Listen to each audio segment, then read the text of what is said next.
Hello, everyone. Welcome. This is the Our Turf Football Podcast. I am Dana. That is Lisa. That is Kate. And we are here to chit-chat about football. Sadly, we're not all in the same room like last time. It was pretty fun. That was so fun having everyone here for the draft. And we missed Sonia terribly, but we were so excited to be shoulder to shoulder for that podcast. That was such a good time. Literally at my kitchen table for sure. Because that was the best light at the time. So that's what we did. So ladies, we have officially now rolled into the off season. I mean, really, truly the off season, right? Because we say that's the off season after the Super Bowl. It's not, because you have free agency and then you're just rolling right into draft and you have the combine, you have this. It's like it never ends, right? Until May. May comes to a screeching halt. And even though there's rookie camps going on right now, they're not giving any information out, right? Like they want people to know nothing about what's happening with them. And so that was a little, it's a little disappointing because we're really getting into a dead time. So I want to let everyone know right now before we get started, we're changing our format up just a little bit over the next just 2 months, you guys. So just for May and June, and then the first couple weeks of July, we are going to go to a one show a month, but an hour-long show, because we are still going to do our divisional breakdowns. We're still going to go through each individual division. We're going to break them down. We're going to talk about them in depth. We're just going to do it kind of in more condensed version, unless there is some fantastic breaking news that we have to talk about, and then we are going to jump on. And that gives everyone a little break, and it gives us a chance to really fill the time, you know, instead of just trying to have filler. Because, I mean, that's what's going on right now, right, ladies? Like, seriously, like on Twitter, it's nothing but filler right now. So I'm like, I'm just not having it. So, Lisa, how's your farm? My farm is, it's always exciting. I will tell you that. There's never a dull moment owning a farm. That's for sure. You know, y'all ever see the movie Funny Farm with Chevy Chase? Yeah. Oh my God. He thought he was just going to have a nice farm and all hell breaks loose. Right. You know, have rogue cocks on my yard looking for my female chickens. So I'm chasing this. You sent a picture. It's a chicken around. Rooster. Wait, no. We said we can see this, yeah, right? I said, can you show us a picture? Because she is seriously talking about. I'm seriously talking about a rogue chicken. This is a rooster. It is in my yard chasing weird looking thing, right? Oh my God! Scaring you. Better be careful. He'll scare your girls. They won't lay. We've run him off twice, and he's been back, and now he just comes after us, and we're running away from him, and it's like, oh. I got 2 words for you, Lisa. Kentucky Fried Chicken? Oh, that's 3. Sorry. Shotgun. One word? 2 words? All right. Well, that's it, people. We won't bother you with farm talk anymore. But it was just so funny. Lisa's like, I might be late. That's what we can do the other 3 weeks of the month. Farm talk. That's right. Exactly. All right, everyone. Well, we have some interesting topics for today because there have been a few things that have come out. I think the 3 of us all talked that we thought it was really interesting. We're going to talk about some quarterback controversies. I heard a great conversation today I actually read it. So Rich Eisen did a little bit of it yesterday. And then there was on Sirius XM NFL radio, they were talking about it pretty much in depth. But believe it or not, there's actually a lot of quarterback controversies going on in the NFL. And we're going to get to them. We're going to break those down a little bit for you and talk about kind of what we see are some of the more controversial conversations going on. We're also going to talk about the XFL. So there was a large number of XFL players that got invited to NFL camps. And we had talked about this because we've been talking about this stuff for 10 years, people. But so a couple of years ago, when they were talking about bringing that back, would it be a feeder league? And not everyone was convinced that it could be, but it seems to be turning into something. And how many of those players will make it, we don't know. But it's just been really interesting so far.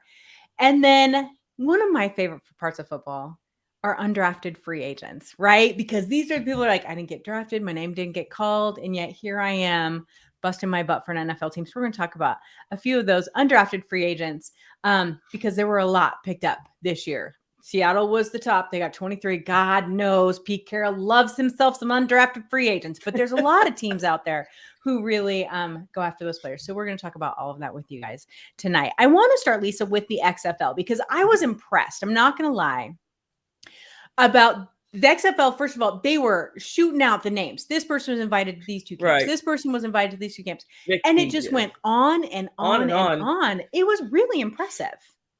And it got me thinking too, because when you look at players, and you talked about like farm leagues, right? I mean, this is kind of, and remember the European Football League when they would have the play overseas? Some of those guys would get tryouts. So it's almost like either a second chance or a new beginning, because we talk about a lot of those undrafted free agents, with Kate will talk about a little bit. You have to wonder if they'll filter down there if they don't make the team and just develop. One of the players, AJ McCarron, the quarterback. I mean, he was the MVP of the league, for crying out loud. Another quarterback that's getting a huge amount of talk is Ben Danuki. I don't know if I'm saying that right. Ben Danuki. He was the Cowboys quarterback for a couple times and came in. He, I think he's going to Seattle. I think Seattle's going to work him out. And so I think he was on a couple of teams camps, actually. It was pretty impressive. Yeah. But we talked about that. Remember, these quarterbacks, sometimes they just need a new start, back up, get that pressure of the NFL off of them, and just relax. And you wonder if this isn't going to be a little bit of a stepping stone for some of these guys to say, look, this is what I just needed. This is the kind of coaching I needed. Let me be myself. The pressure off me. So it's kind of an interesting thing. I know AJ has kind of talked about it. I do not know as of this time if he has got an official tryout, but many are saying that he's going to be on the list of shortcomings for injuries or to bring into camp for, maybe a possible backup. The Buffalo Bills, there's chatter about the Buffalo Bills about bringing him in to back up Josh Allen. You look at some of these AJ McCarron was a hot topic in Cleveland because he was with the Bengals for a lot of years. And there were a number of times back then that there were rumors that our front office was trading draft picks and trying to work out some kind of a deal with Cincinnati because they wanted to get their hands on him desperately. And he was this huge talent that would come in and save our franchise. And then he was in Buffalo. He was in Oakland. I think he was with the Texans and the Falcons and that for a while.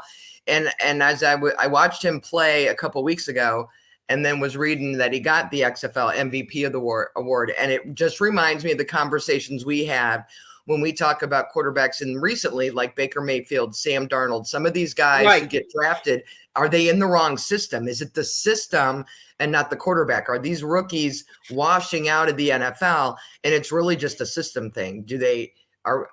Is this going to become a feeder thing where if they're better off going to the XFL and, as you said, finding a team and a coaching style that's more shows off their talents and what they're able to do? Because while there are differences between the NFL and the XFL, quarterback's quarterback. You got to throw the ball. You got to not fumble the ball. There are certain things, if you can do it in either league, the rules aren't defining you. I think for some other positions, the rules make things a little easier for you in the NFL, in the XFL, but not for quarterback in my thoughts. So he was just, I know there are a lot of them, but he was just the one that really stood out to me because we talked about him so much in Cleveland and we had this, they kept selling us on this pipe dream that he would be amazing. And then he kind of washed out of the NFL. He's that Alabama quarterback, right? Alabama quarterbacks can't, we talked about that when all three of us were together about Alabama quarterbacks. We were talking about Bryce Young. But I remember in the European League, the teams did allot the players to the teams because remember they would wear the emblems of the teams that they were, they played for, that gave them over there almost as, like you said, a developmental thing. So you wonder if they shouldn't do something like that to where it's almost like the baseball, have a farm team and, would have the backing, the NFL backing with it, the money would be there. So it's just interesting to me. But I think it's a great opportunity to me for a lot of these guys to either develop or show that they just needed to take a step back, get into a system that they were comfortable, get the pressure off, and show a lot of these coaches what they can do. I look at it this way too, you guys. So I was looking over the list because XFL on Twitter listed all of them. They put them out there. They're so proud, and they should be. A lot of defensive players, right? A lot of linebackers going everywhere.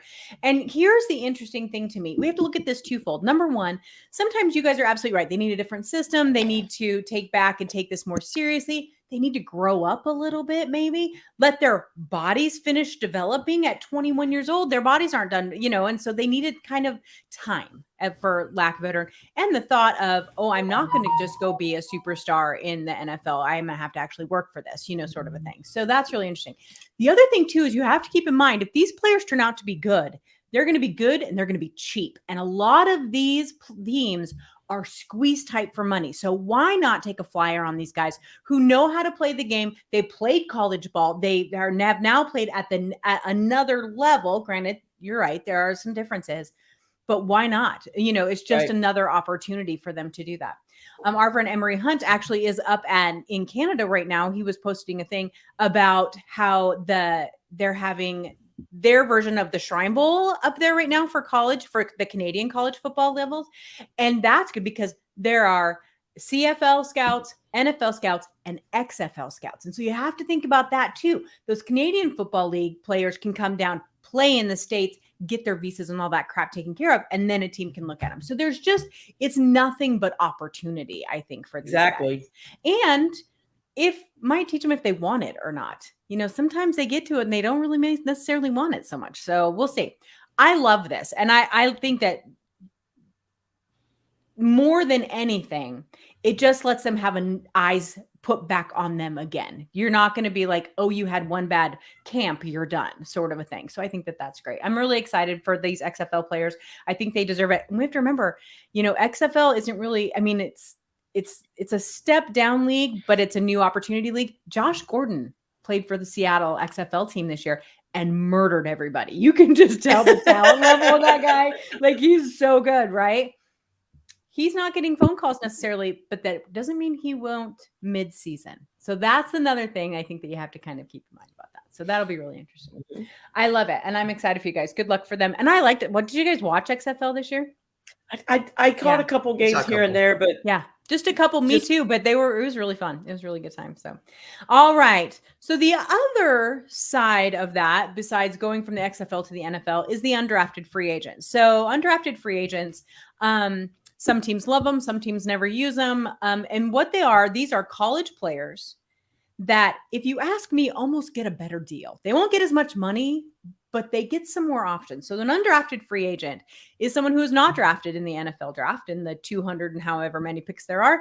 And instead, they get to choose what team. If their phone rings, and let's say they get a call from Indy, they get a call from the Giants, they get a call from the Browns, they get a call from here. They get to pick which team they want to go play for. And I love that. It actually is almost more of a business deal at that point, which I think is really interesting. And so it gives them a lot of opportunity. Some people say it's because they're not good, enough to be drafted. And God knows that is not true, is it, Kate?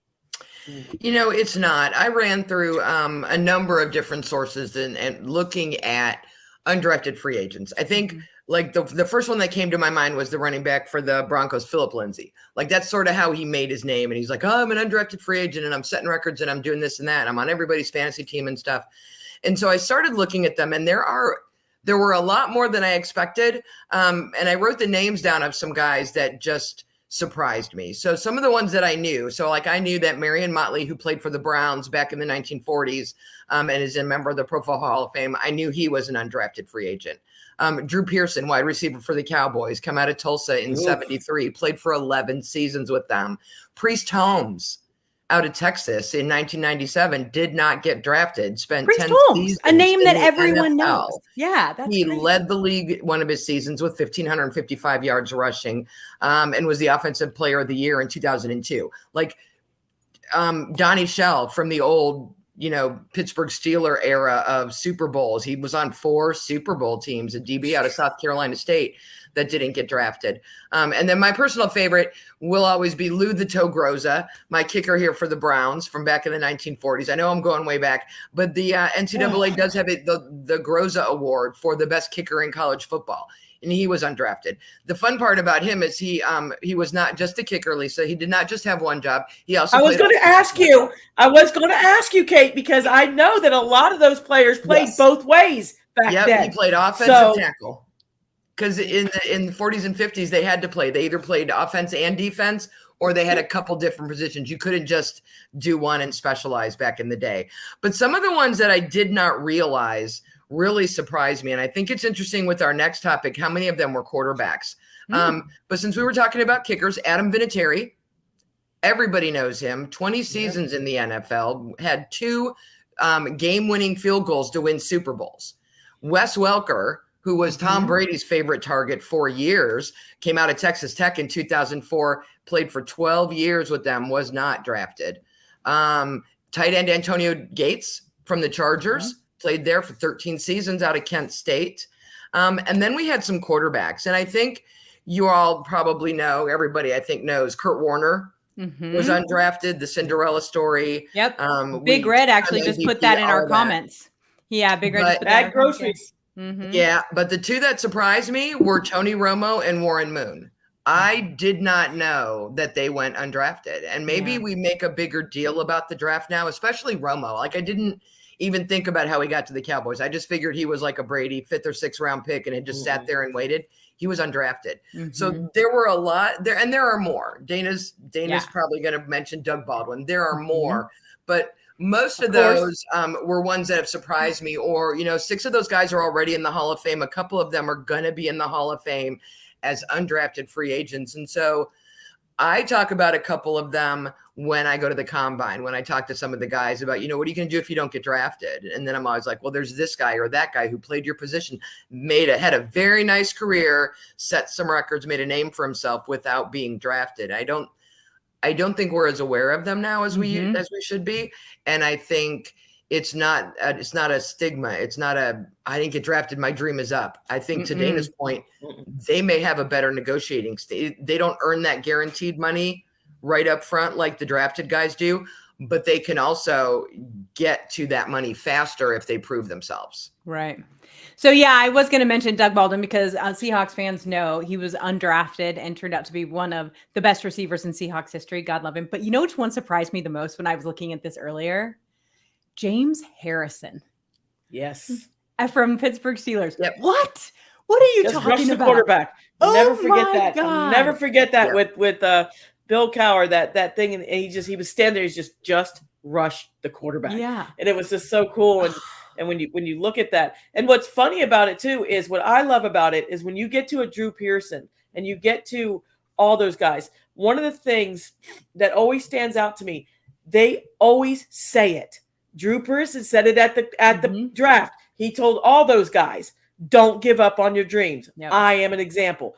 Wes Welker, every single time he talks down here in Miami, he talks about it, how he never gave up. And these guys don't give up. And I like that. And it shows that the frenzy after the draft that a lot of people don't know. I sat with an NFL scout at the Senior Bowl. And I'm going to tell you right now, it's a frenzy. Those teams are battling for these guys to sign. It's like, oh, he signed that's a catch for some of these guys, because you'll have 8 teams that want these guys to come into their camp. And so I think that a lot of people don't realize the frenzy that goes on after the draft, how these scouts and these coaches, they go right back at it. Yeah. Because they're trying to bring this guy in because this is the guy that they knew was going to go undrafted, but they wanted him. Those are the guys that they let's bring him in. So I love that fact because he gave me some great war stories about some of the what flies in those rooms. And one coach, he told me that, he missed out. They were going for the linebacker. I forgot his name. He was out of Notre Dame. And like all 32 teams had this guy on their radar. And he said he threw a coffee cup when he found out that he was going to go somewhere else. I was like, wow. He goes, so he said it starts for us right now. All our work starts now. And you'd be amazed how many of the undrafted free agents end up on practice squads and end up, as depth. And so they still are getting to play on an NFL team. Yeah, I love it. I'm a big fan of the underdog, always have been. And I think of them as that way. But what's interesting is that you guys hear that? I'm sorry, you guys. There's a thunderstorm in Kansas City right now. So if you can hear that, I'm so sorry. But so I just think it's just wonderful. And there are huge success stories. I know you just keep looking through this list of NFL has the top 30. And there are some of the older ones, but like Adam Vinatieri. Yeah. Most important kicker of all time. I mean, you know what I mean? It's like fascinating. So I think with James Harrison and some of the other ones that I was looking at, and I think Drew Pearson's one of those that fall into this category. They're not just game changers when they get into the league. They're perception changers. These teams and their scouting groups go into the draft with, I want a guy for this position that's this height and this weight and this, and this.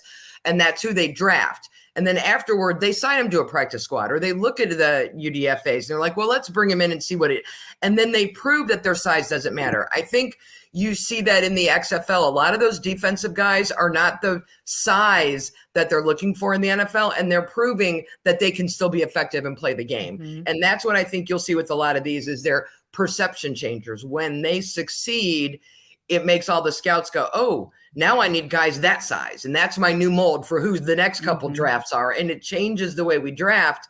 And so you don't realize this. James Harrison started this whole movement of this, or Drew Pearson changed. Wes Welker changed the fact that you can be a short wide receiver, teeny tiny little guy. I guess when Tom Brady's throwing to you, as long as he can find you, that's all that matters. But it changes the way they draft moving forward. Right. Absolutely true. So Big Red put another comment out. He said, oh, whoops, that one. Let me see this one. Some high drafted guys have been bust. It happens both ways. Exactly. So you never know until you get someone on the field, right? And they're also limited to how many guys they can sign from the draft, which is why you see a lot of teams who have a ton of picks start trading. Like, I'll give you 3 for 1, just because they can only sign a certain number of them. Yeah. They can sign as many undrafted free agents as they have room for on their roster. There is no limits then. Seattle picked up 23. It's like this. Yeah. God, like I said, Pete loves we need to see how many they keep. That's right. What I want to see. But that's right. And there's a lot of teams. Obviously, Pete Carroll's kind of famous for this, but he's not the only one anyway, where it's like competition. Come in and prove to me why you can do this. They need someone to play against. They need some competition, and those guys are hungry. Right. So I think it's awesome. All right. Let me talk about some other people who might be hungry. So I want to talk about some quarterback controversy, and I know this is completely against my nature to talk about quarterback. Let's do this. Because it makes me nauseous. But the fact that I get to rip on San Francisco for a few minutes is going to make me real happy. But I want to talk about it. So, interesting conversation I heard going on today in different spots. So this is obviously the topic of the off season right now, is what the hell are some of these teams doing with their quarterback situations, and not just starting quarterbacks, but backup quarterback situations. So the biggest one obviously is San Francisco, and we're going to talk about them in just a couple of minutes, but it is interesting to me how many teams are kind of struggling with what I'm calling the San Francisco effect. What if you have 3 quarterbacks go down? What if this happens? What if that happens? And how completely screwed they will be. The first conversation was about the Vikings, and that's because they were leading into talking about San Francisco. So we're going to talk about that for a minute. But you look at the Vikings, and we didn't know Kirk Cousins would even be there this season, right? Like, they don't know what they're doing with him right now, which is very funny to me. But then there's a few others. They talked about Denver and their depth situation. So they have Russell Wilson. What happens if Russell Wilson continues to play like crap? You think Sean Payton is going to leave him in there? Hell no. Who do they have behind him? Jarrett Stidham. And then some guy named Jarrett Garantano, something like that. Yes. Huh? Okay. Well, that's kind of screwy. And so then you move on, and Cleveland was another one they talked about. So they have Deshaun Watson. We kind of saw what Deshaun Watson could do last year. Obviously, it was very limited. But then behind him, you have Josh Dobbs, and then you have the rookie that I wanted in Seattle, Dorian Thompson-Robinson, and then they still have Kellen Mond. So they have a lot. But what happens for some of these teams? Lamar. We did not, because we totally forgot to talk about Aaron Rodgers last week. We're going to talk a little bit about him today. What happens if Aaron Rodgers gets knocked down in the first game and they have to turn around and go back to Zach? If I was Zach, I would be like, nope, not playing. But so there's all of these conversations. You have old quarterbacks, you have new quarterbacks, you have questionable situations with quarterbacks. So really, it's kind of fascinating what is going on with the NFL quarterback right now. So I want to talk about San Francisco, and then we're going to talk about some of these other guys, because I know Lisa has opinions. She's got some opinions, because I want to ask her about Miami, and I want to talk to you about Cleveland for sure. So San Francisco, is screwed, people. So what is happening right now? They picked up Sam Darnold, right? Who from Carolina. And they have Trey Lance, who hasn't finished a season yet. And when he plays, has not looked good. They have Brock Purdy, who God knows what he's going to look like when he comes back. That injury was serious, you guys. This is his throwing arm. They have no idea. Supposedly, they're going to allow him to start throwing here in a few weeks. That means nothing. So he's going to be out for a while. Then they picked up, who's the guy they just picked up the other day? Hold on, I got it right here. Hold on. Brandon Allen. Who the hell is Brandon Allen? I have no idea. Who is Brandon Allen? I know. So what do you do? Kate, week 1 starter is going to be Sam Darnold. No. Or is it? I think it is. I think they're going to offload Trey Lance as soon as they possibly can. Am I crazy? You think I'm crazy? Kate, I'm asking you. Why am I crazy? Oh, yeah. I mean, he was out on an injury. He wasn't out because he wasn't playing well. He was out on an injury. They don't want Christian McCaffrey throwing passes. Like they may be the only team that has 4 quarterbacks on their roster opening day. The Browns will have 2 active, and that's it. And they'll probably only have 2 on the roster. But brave now. San Francisco, I don't know that they've learned their lesson, but if anyone has, they should have. But I don't see them moving away from Trey Lance. Like I said, it was just an injury thing. And with Purdy, I can't see them moving away from him. I just can't. I think they're going to keep Purdy. We just don't know how long it's going to take for him to get back, right? That's pretty obvious. I think if they wanted to move Lance, they would have had an opportunity to do it during the draft for somebody, trade him to someone for picks or something. Who wants him? Who wants him with that contract? So here's the interesting thing. Trey Lance has proven nothing. And this was the conversation they were having today. He has proven, even when he's on the field, he's not good.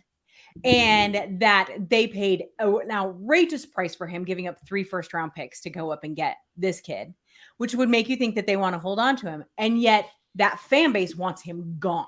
Like they don't want anything to do with him. So what do? Do you bring in Sam Darnold?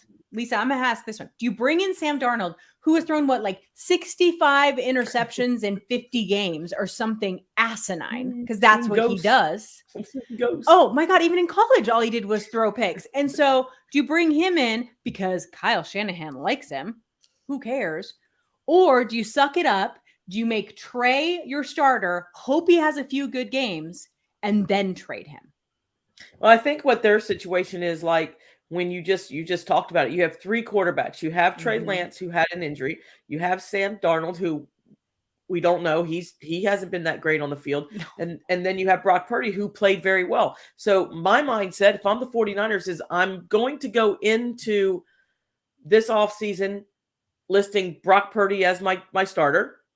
If he's ready, I'm going to let Trey and Sam battle it out because you just talked about it. There's not much talent in this quarterback whole situation. So why would you trade one quarterback away, not knowing if he can beat the other quarterback out? So I'm keeping all 3 of these guys, and I'm going into training camp. I'm going to kind of put Purdy QB1 just because they really of the way don't think he'll be able to play though. They think it'll be at least a few weeks into the season. Okay, then we'll probably go into training camp. But right there, you already know you're going to be down 1 quarterback. Why would you want to trade another quarterback that obviously have spent time in investments on? Let these guys battle it out until Purdy's ready. I don't see them moving anybody, honestly. I think they're going to go with these 3, and they're just going to let them battle it out. Like I said, I think Purdy's number 1, and my depth chart right now is I don't have a number 2 yet because these guys are going to duel it out through training camp and preseason. Purdy will be my number 1 when he's ready to come back. My number 2 will go drive to number 3 at that point. And Purdy had a good end of the year. I'm not trying to bash on Purdy, but still, it was less than half of a year.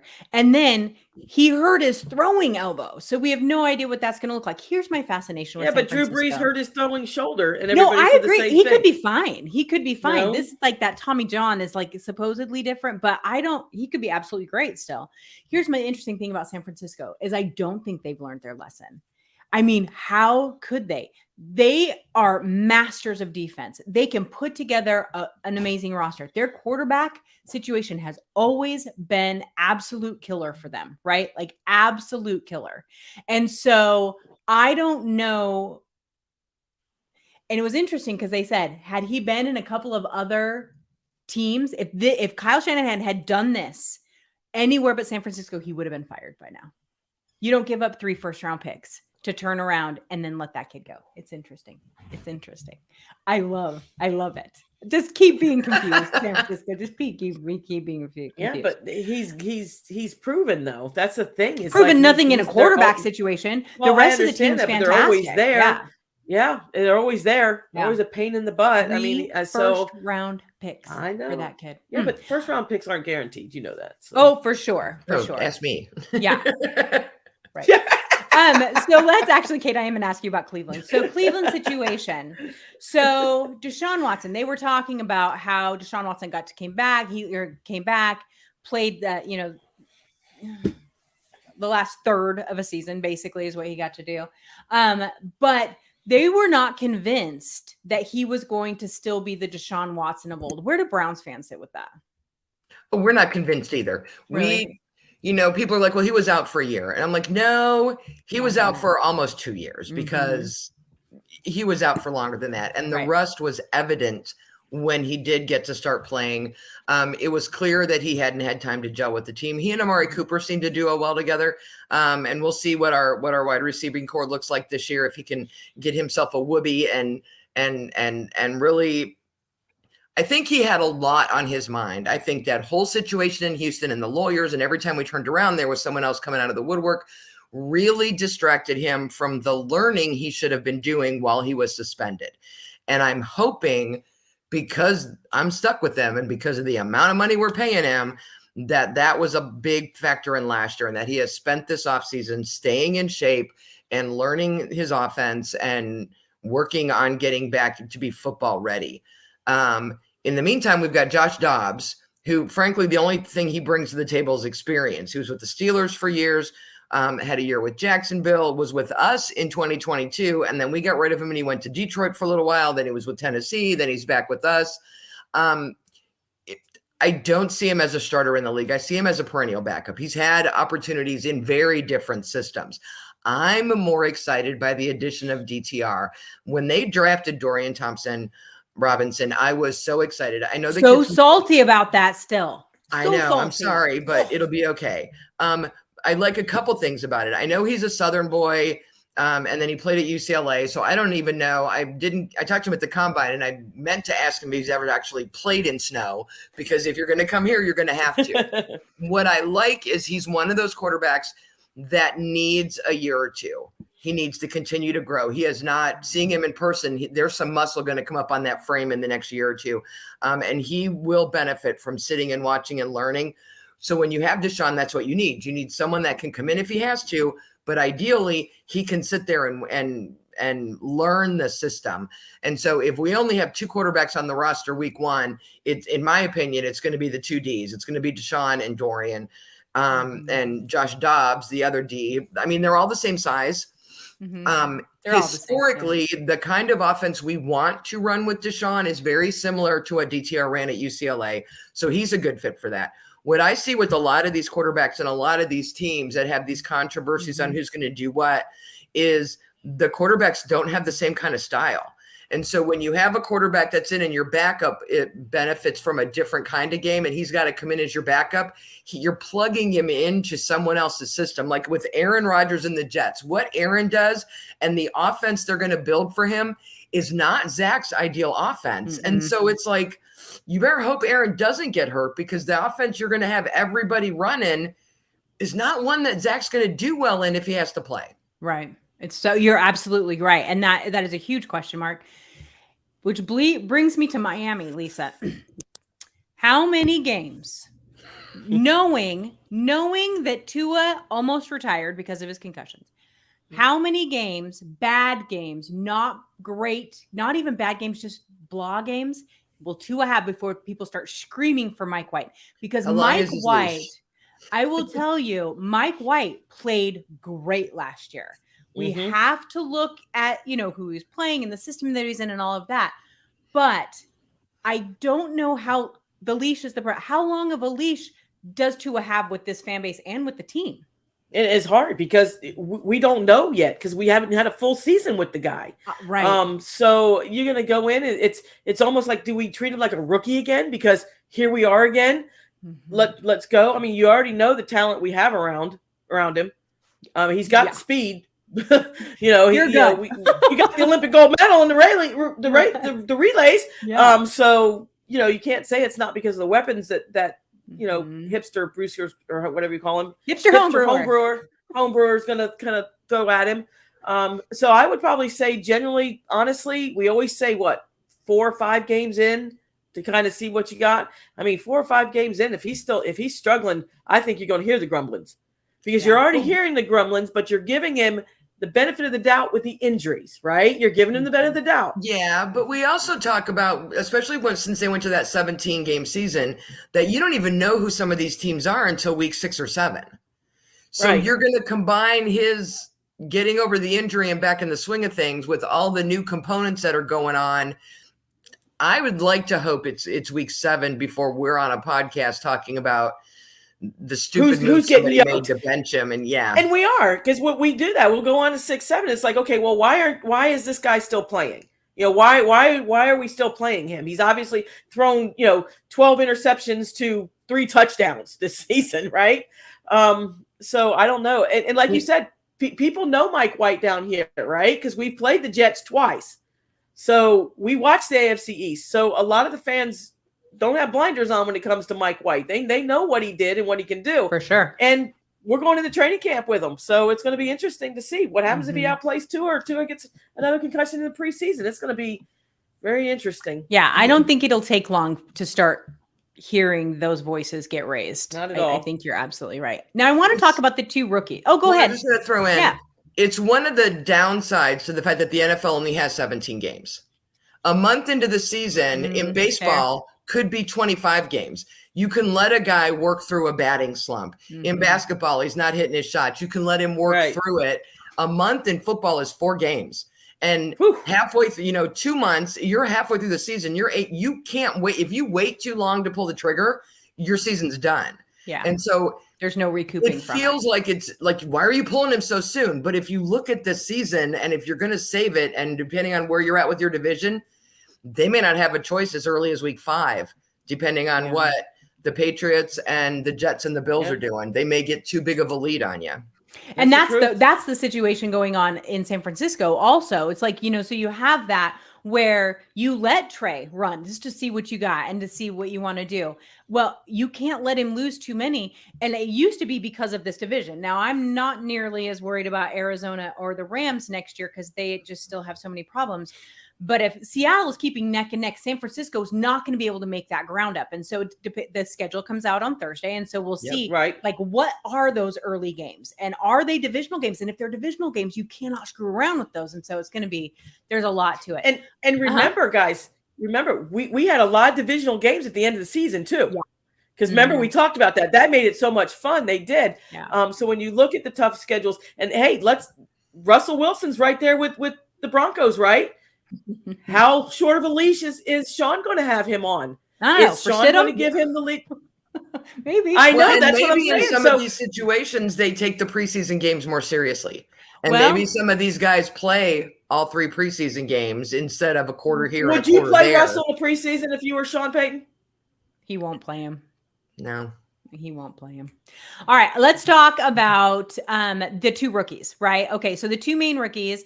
I want to talk about, and we can talk about Indy too. I think they're in a little, I think Anthony Richardson, they know they need to give him time. I feel like that's not going to be a rush situation. They understand what they got with him. And I think that even if they tank this season because he's learning, they're going to let him do it. That's just my gut feeling. Now, I still think they had a pretty good draft, though. But I do want to talk, and I think that Anthony Richardson, we're going to see every game him get a little bit better and a little bit better. He's going to be fun to watch this year. So, do you hear the thunder? I'm so sorry, it's so loud. Okay, so let's talk about the Panthers first, since they had the first pick overall. Bryce Young is their starter.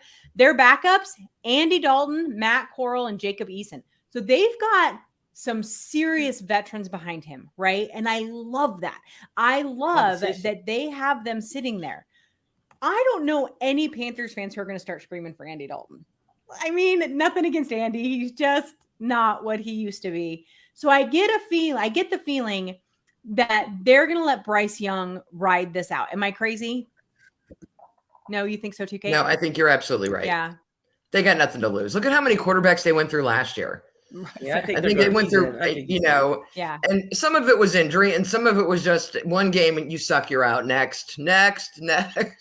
So true. I think they are desperate to believe that Bryce Young is their franchise quarterback.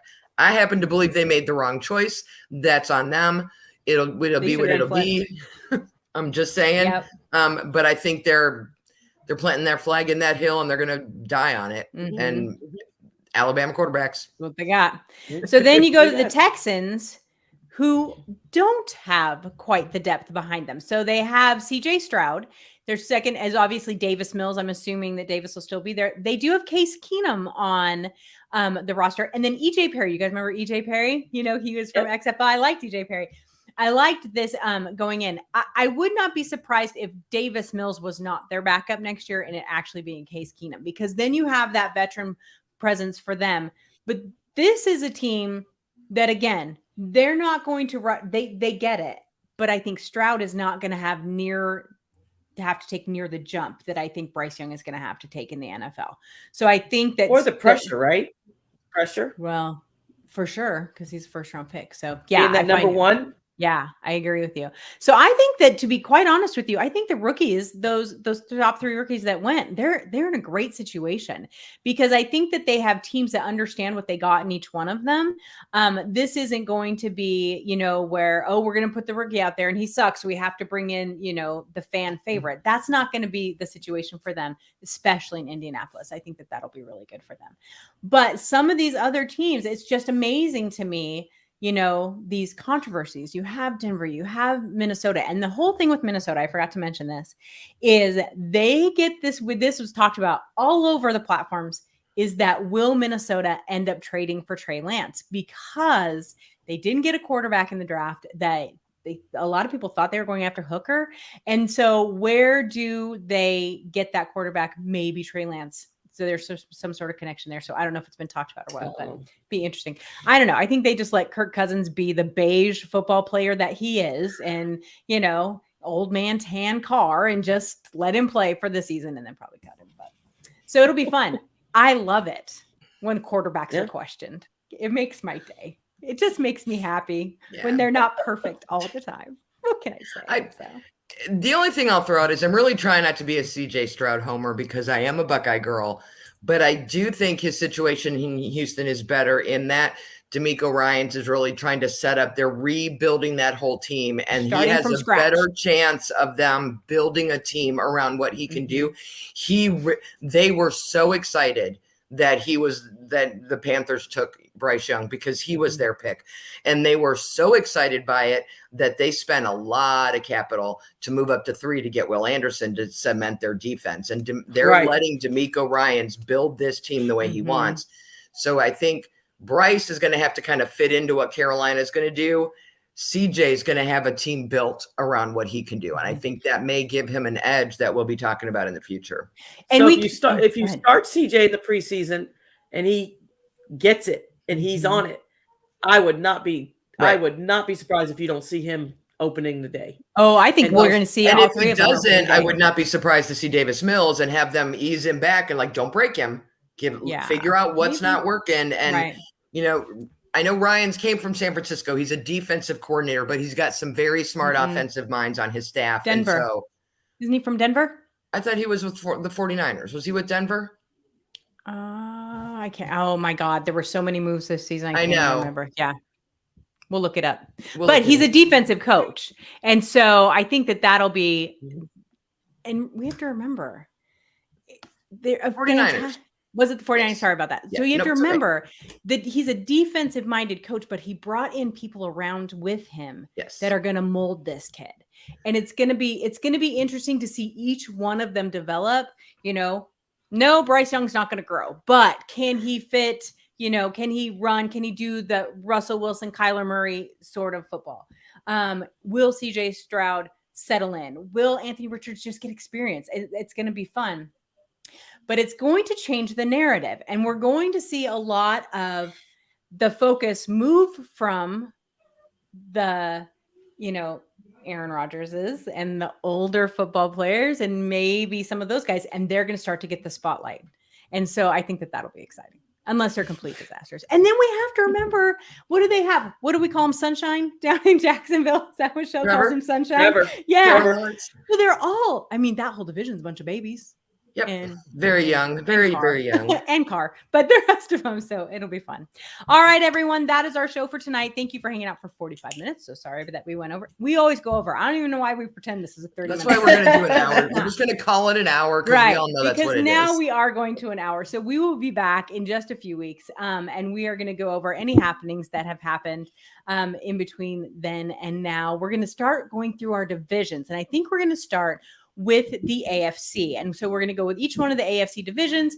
We're going to go through them, tell you kind of their strengths, their weaknesses, what we think that they have improved on and what they need help on. Then in July, we will go over the NFC before camp. And then as soon as camp starts, people, we are back every single week, no matter what. So we hope you hang out with us. Make sure you subscribe to our YouTube. Hit the like button, hit the subscribe, the bell, so that you can get notification when we do come on. Because if there is breaking news, we will come on for that.